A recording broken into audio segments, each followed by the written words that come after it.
Hello, lovies. It is another episode of A Little Perspective. We are in season 3 and we are focusing on advocates and authors. Samyuktha, how are you today, my friend? Good. It's been a long day of hard work, just like for everyone else, but I'm just really happy to take a breather and do another podcast and interview another author and advocate this evening. I'm excited to introduce Miss Taniya Faulk, who is an author and advocate in her own right. I am going to go ahead and hand it over to Taniya. Please, thank you for coming on our show, and please tell us about yourself. Well, thank you so much for having me. My name is Taniya. I was born and raised in Long Island, New York. Not the cool part of New York. I'd say I'm from New York and everybody thinks I'm from New York City. Not that part.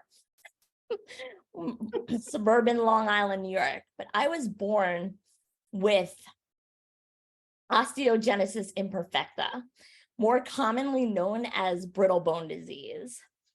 And among many things, one of the most defining features of osteogenesis imperfecta is bones that break easily. And when I say easily, I mean super, super easily. I once broke a rib because I had bronchitis and was coughing. Wow. To date, I've broken I stopped counting, but somewhere around 100 bones. I've also had 2 strokes that I've survived, thank God. And it also, I'm sorry. You're fine. My ADD gets the best of me sometimes. You're in good company. You're in good company. I was an actress for many years, starring in, school plays and things like that. Or I shouldn't say starring in school plays, but I studied theater and I went to college. Hold on. So Taniya, see, Yes. look at me. Taniya, I understand that you have worn many hats. So you have osteogenesis imperfecta, also known as brittle bone. That is in America, it's part of the dwarfism community. In UK, it's not apparently. But it's technically most of the time, because of it, people with it tend to be short, and so you are qualify as being a little person. But that does not stop you your entire life, right? Like, I've seen the stories that you've talked about where you just scare the crap out of your mom, and you're apparently, you've done acting, and you're a published author. So, have you always been just a total badass, or what? Well, thank you for that. And it's incredibly strange to me that it is not considered dwarfism in the UK. I have heard that. Mhm. But yes, I do qualify as a little person. I am only 3'11". I was 3'11" and a quarter, but they took the quarter inch away from me because I was wearing flip-flops. So they said that doesn't count. I demand a recount. Dang it. No, I have kind of always been, and my mother, if you get the book and you read the book, she's my hero, because God bless her for being able to watch some of the stuff that I did and watch it with, just loving arms. Open arms, being like, yeah, okay, don't get stuck in that tree, but I'd like to think I was always a risk taker. Yeah, I see that. And acting, I mean, golly, that takes some cojones. And so how did you get into that? And what made you decide to do that? I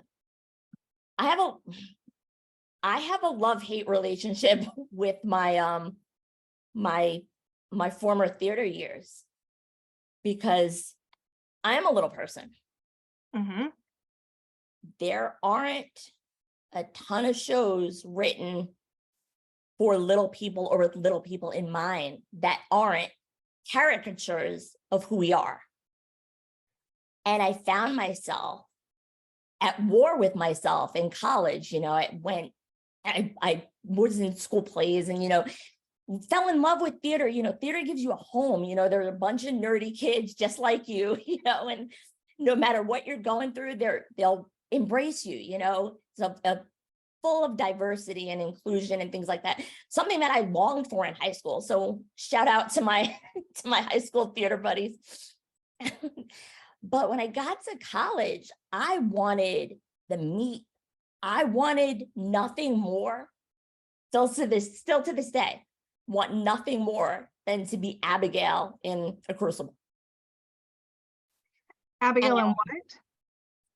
to play Abigail, the star of Arthur Oh, Miller's The Crucible. oh, The Crucible. Oh, And what happened was there weren't shows for me, but I was an acting major. So part of my program was I had to act in shows.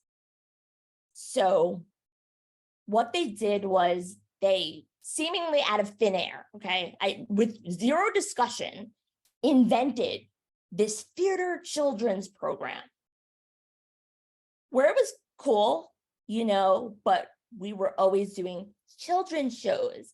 And I was always some dwarf, or, I can't tell you how many productions I've done of Snow White.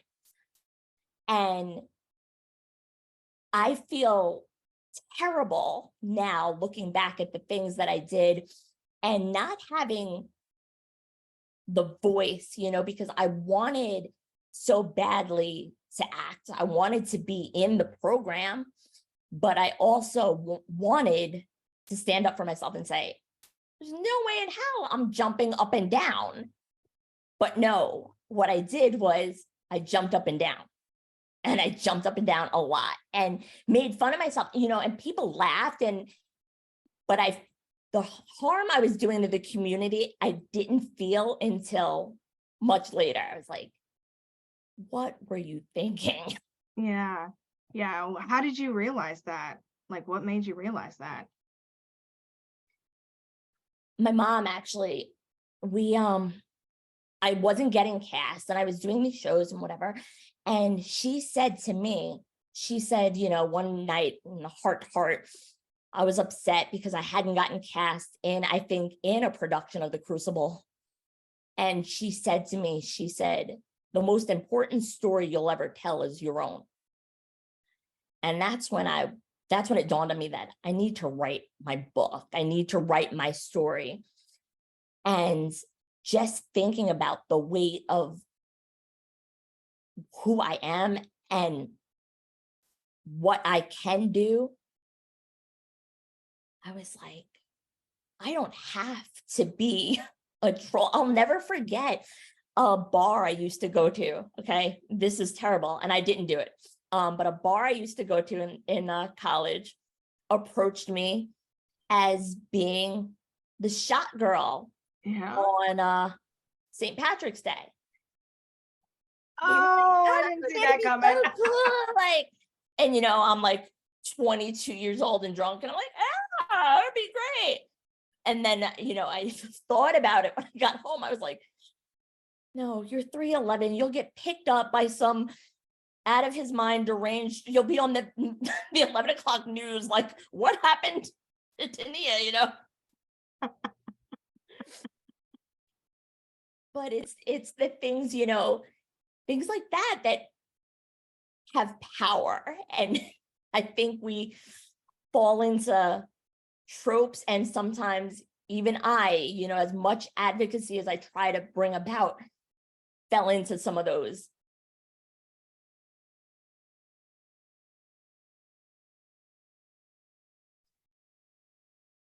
Samyukta, I think you're talking, but I can't hear you. Oh, you can hear me? Oh, there you are. You are? Okay. You recently released your autobiography, and it definitely, when you mentioned how your journey in acting makes you wanted to make sure that you had your own agency, you had you have the control to tell your story and your life, and which led you to release your autobiography. So could you share more about what your autobiography autobiography entails and the journey in writing it? Sure. I was writing it as I was in college, right?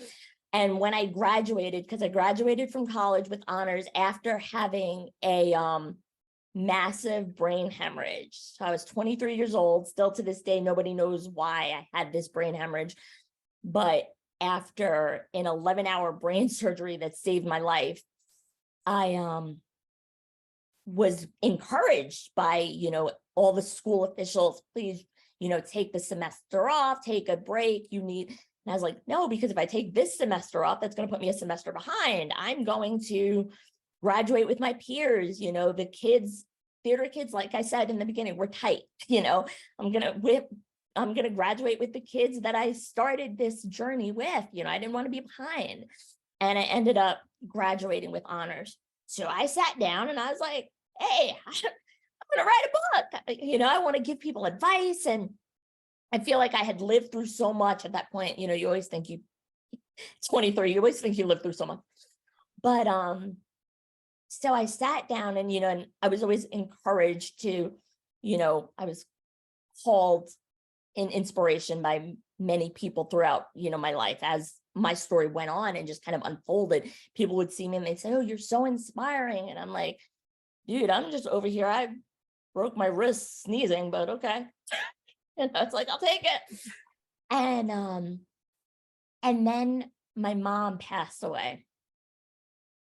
And I sat down and I reread it because I was ready to release it. And I was like, wait, the most important thing, probably the most defining chapter in my book is the one in which my mom dies. And I said, there's absolutely no way I could release a book and not include that. So I went back and I rewrote the whole thing from scratch, and it deals with, not just my journey from, being a disabled child to, becoming empowered to feel, a fully functioning woman.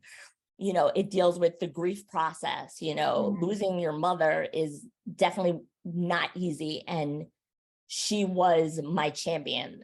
Like she was the one that believed in me the whole time. When other people didn't, she did. Yeah. When there was doubt creeping into my mind, it was like, oh, go talk to mama.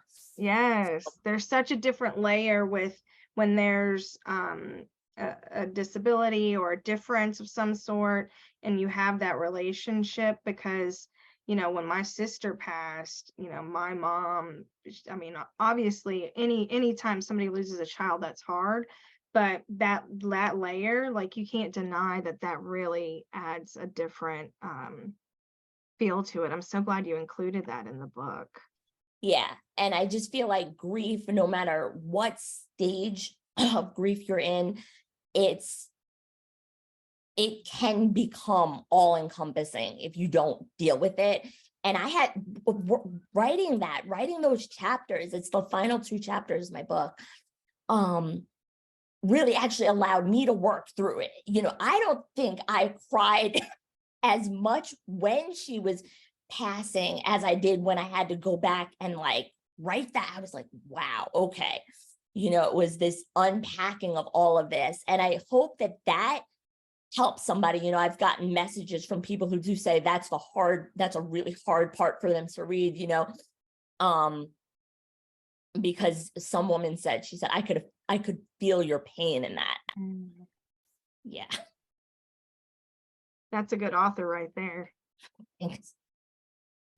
So when did you start writing the book? How long ago? I rewrote it during COVID.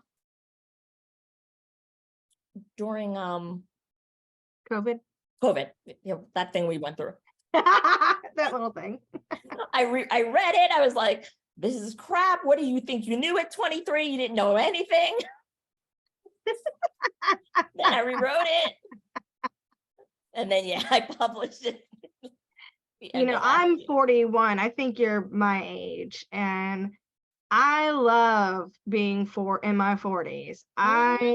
You know, my give a flip has, left the building, and I have confidence, and I look back at 23-year-old me and I'm like, oh, you poor thing. Oh, 23. Oh, yes, she needed a hug. Yes, yes. But I will be 43 in July. And it's so funny how much, even 10 years ago, I thought I knew, that I now realize that I did not know. No, no, no. So good. Your Ooh, experiences living with I'm sorry, what OI? did you say? Oh, can you hear me? yeah, we No, can now. Okay, sorry about that. In your book, do you talk about your experiences living with osteogenesis imperfecta? And if you do, could you share what are some of the highlights that of your book that talk about you living with this genetic disorder, this Yeah. the type of dwarfism? Mhm. The book starts, I mean, it goes from my diagnosis, or actually before that, straight on through me getting out of college. I think, I have OI, but I never, and I say my biggest blessing was being born with osteogenesis imperfecta. My second biggest blessing was being raised in a family that didn't treat me like I had osteogenesis imperfecta. Sure, Yeah. there were things that they knew I couldn't do. They knew weren't safe for me to do. But they let me, my mom and my dad both gave me the freedom. I'll never forget. Do you guys remember, you're my age, Angela, those juice boxes that were like shaped like people that were out in like the early 90s? Mm-hmm. You like squeeze them and like, Mm-hmm. I'll never forget. My mom would pick me up and put me on the toilet because we had ceramic tile in the bathroom, and that's never a good, I could yell if I was on the toilet or had to get off and things like that. She'd always do that. But she didn't like Jess screaming. She would say, don't scream like somebody's dying. And Ashley, who's my sister, she's my little sister, she was my legs growing up. She turned on all the lights and things like that. And she would get stuff that was out of my reach. And one day I asked her, I was like, can you get me a juice box? And she wanted one too. So she took them out. She put mine, now I could only crawl. I had a wheelchair but I didn't really use it in the house. So I would get around by crawling on the floor. She put them on the counter, and then she took one and left the room. And I was like, well, what the hell is that about? So I go, and she came in the room and she was like, what's the matter? She saw I wasn't bleeding, so nothing was wrong. And, I'm just on the floor like I always was. And I was like, my juice box, can you give it to me? And she's like, yeah. So she took the juice box and she gave it to me. And she looked me dead in my eye. And my mom, this was a pivotal moment, like life-changing. And I was probably about 12 or so. She said to me, the world is not going to always come down to meet you. You're going to spend the rest of your life having to find ways to rise up to meet the rest of the world. Mm. And that was like power, because from that moment on, I was like, I've got to figure this out, even though, and I knew, that some of the stuff wasn't safe, but I could have knocked it off the counter with a broom, or, like little things that I could have devised, things that I've done in my apartment now, like I go to Target, spend more time throwing stuff at stuff that I'm trying to knock off the shelf than I do actually shopping. And then there was one time story, my mom, she worked nights because she worked for the police department. And like I said, Ashley, my little sister, 5 years younger than me, but she would pull me around in a red radio flyer wagon that we had. And we had a pear tree in the backyard that we used to love. And one day I just decided, I couldn't walk, okay, mind you, but I just decided I'm going to climb that tree. And I told Ashley, I said, I'm going to climb the tree. And she's like, how are you going to do that? I had really strong upper body strength from pushing the wheelchair, because I pushed a manual wheelchair when we were out of the house. And I was like, don't worry about it. Just pull me under it. So she did. And I balanced myself in the wagon. And then I pull myself up using my arms. And when I get up in the tree and I'm like dangling there, and I'm like, okay, I'm up.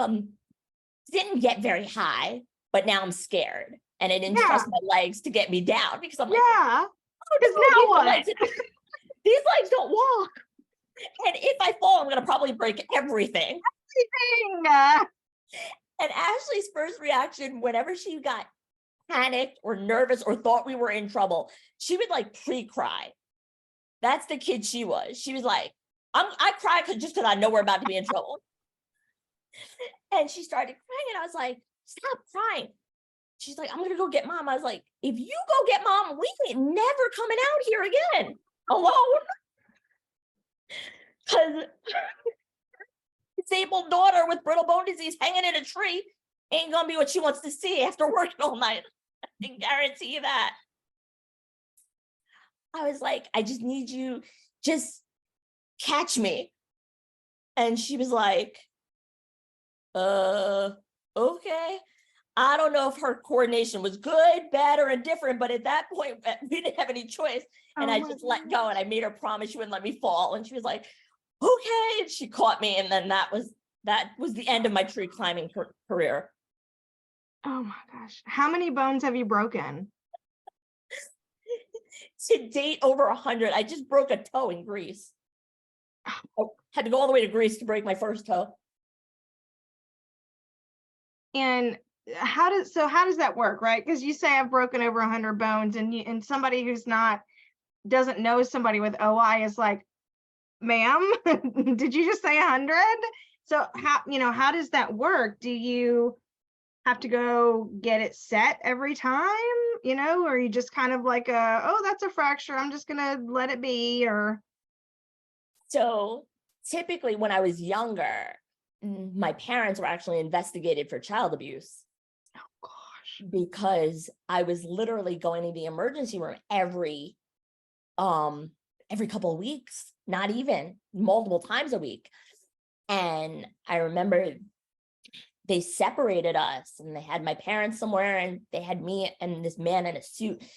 And they said this was when I broke my tailbone because I slid off the couch.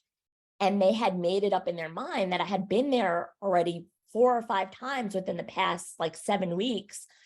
And each time it was a fracture. And they said, this guy, I'll never forget, he had a card. It was a business card. He said, do you know the truth between a lie? Do you know the difference between the truth and a lie? And I was like, yeah, of course. I'm not allowed to lie. And he's like, if I told you this was black, what would you say? I was like, well, that would be a lie. So he looked at me and he said, mommy and daddy spank you, don't they? And I was like, no. And I was terrified. I was all of about 6 years old. And so now at this point, I know what a fracture feels like. I know when it's broken. I normally tell the doctors before the x-ray, but yeah, you go to the ER and get it set. Except with the toe. I was in Greece. I was on the Acropolis, and it was like just a toe. They don't do much for a broken toe anyway. So I just, from then on out, I couldn't wear my sneakers. I got some tape from the hotel, and I taped it up and wore sandals the rest of the trip. It wasn't like killing you with pain? It hurt. It hurt to walk. I've heard that's one of the most painful bones to break. Now? Like how long? But it's like I have never, and that used to always be part of my speech. I used to say, I've never broken fingers or toes. I go to Greece, I'll break a toe. How was Greece?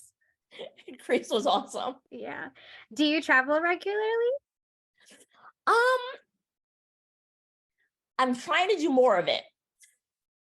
You should. You should. This world is for everyone. That's how I always say. I'm a travel blogger myself, and I one of the things Really? I do, yeah, one of the things I do is I have a travel blog that provides tips and tricks for people with dwarfism, especially, and general content for people with disabilities, so that they can feel comfortable and assert their rights while traveling. So I wanted to ask you, as someone with what preparations do you generally make before traveling, and what accommodations do you have to request so you have everything you need to fully enjoy the place you visit?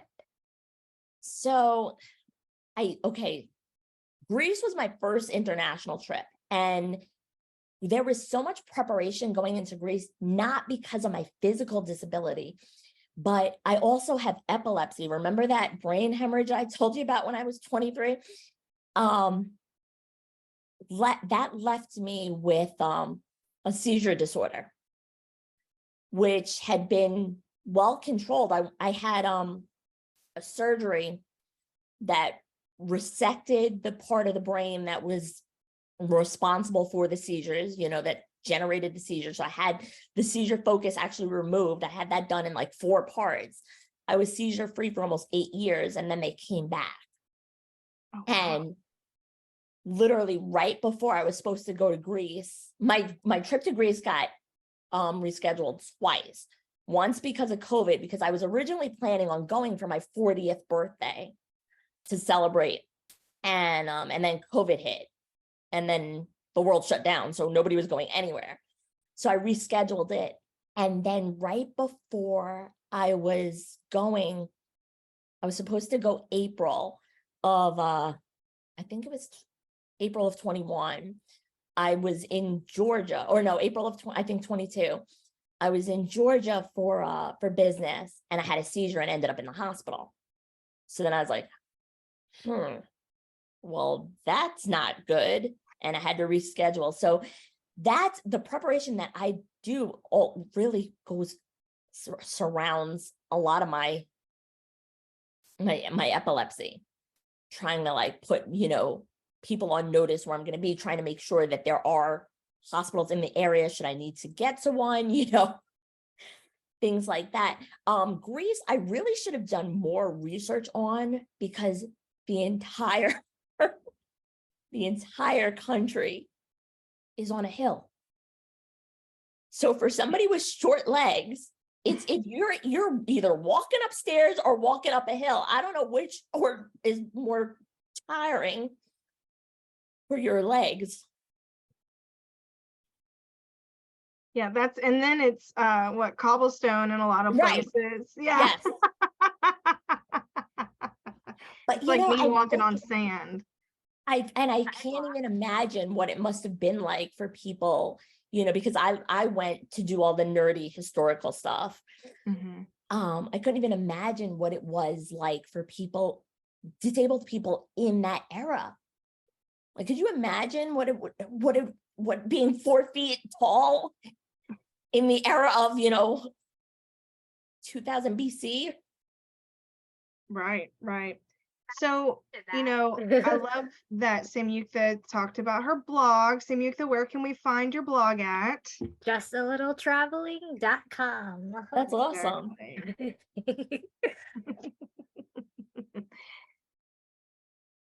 I'll let you go, Samyukta. Oh, you're good. No, I was gonna say, I'm glad you mentioned, like, you had the thought of how, I wonder how disabled people navigated back in like ancient times, because that's the thing. Disability is not a modern thing. Disability has existed since the beginning of time. Before the beginning of time, like it's always Right. has been a concept and like a real thing. So it's like when people say like, oh, society is built like that way, and the thing, it's just hard, because it's frustrating, because then it's not a new thing, so Right. it's we've always existed, and it's not just something that's just came out of thin air. No, but when people ask me, I tell them I love Greece and I'm going to go back, but Greece is probably one of the most inaccessible places I've ever been. And I was in Athens. I went to Mykonos, Santorini. I want to go back because I want to go to Crete and a couple of the other islands. But it really, I couldn't imagine having to do Greece in a wheelchair, even an electric wheelchair in like modern times. Because I was looking for curb cutouts because of my toe, just because I didn't want to step off the curb and trip and break my other toes. And they're like few and far between. I was like, y'all ain't got the ADA here, don't you? No, that's the thing, because America barely got the ADA. Yeah. Yeah. That's like when I was in India, because India is such, like the oldest country in the world, like they have a lot of the ancient temples, the ancient buildings, like they're not going to be renovated. They're not going to be renovated to be accessible because of the history and because of the and they've already been destroyed because of like the Mughal invaders, because of the invasions that happened over time, and a lot of the historical sites have been destroyed, and so they're just the priority for people there are to really preserve of what they have. So, and it's sad because it's not a priority Right. to make it accessible. It's more of how can we preserve the ancient sites that we have to keep it accessible in a sense for people to see, and not destroying history forever. So that's it. And it depends on the country, it depends on the laws, it depends on the regulations. So like Angela said, ADA is still barely enforced here. Yes. So getting to another country, we have to take and Greece, it's funny because I knew I wanted to get to the top of the Acropolis. I don't have a whole lot of stamina, but I wanted to see it. And so I'm doing this research, right? And I find out that there's an elevator, but you have to make an appointment to take the elevator 24 hours in advance. Wow. So I was like, that's weird. And then my tour guide said to me, she said, and half the time it's not working. And to be honest, it's all the way on the other side. So you would have missed seeing like all of this. It just takes you up so that you can say that you were up there. So I know you're not in NYC, you're in Long Island. And I mean, for us Southerners, it's all tomato, but I actually had a boss from Massapequa, so I know that they're very different. But how do you feel about accessibility just around, your area? Because that's an older, New England is older than the rest of the country. And there's a lot of old stuff up there that people don't want to grandfather in to be excluded from ADA. Theaters were a huge problem. I remember when ADA was signed, right? And I thought that this was like going to be there was going to be some like massive transformation, right? I was waiting for it. And got into the city, or would go into the city, and you'd hear like theaters be like, we're historical. It's like, huh? Historical? What do you mean? I think this opened in 1988. Or they would say, we're excluded from that because we're a historical monument. I'm like, maybe the Statue of Liberty, but no, so I dealt with that a lot because field trips, and I remember going with like class trips into the city and thinking like, wait a minute, this is supposed to be different. Long Island's not so bad. I mean, they're getting better. I think it's more like mass transit is still really, really difficult. I went into the city. My sister got me tickets to see Hamilton for Christmas. So I had done that a couple months ago.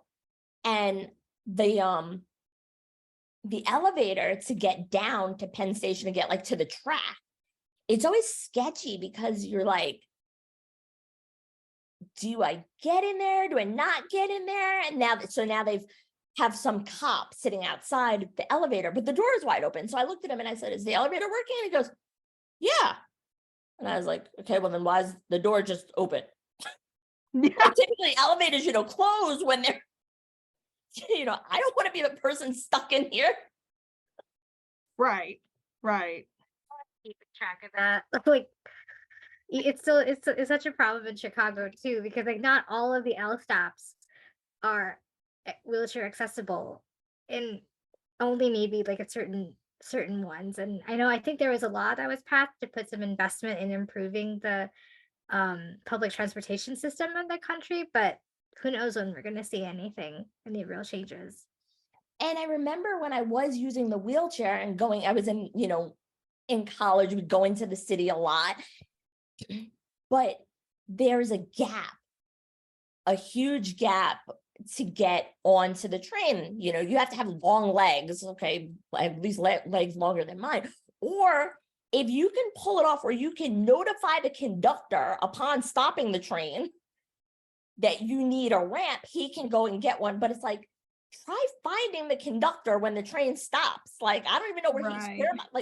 where am I supposed to walk to locate him, so that he can get me this ramp so that I can walk across, because it is a huge, like at least 2-foot gap.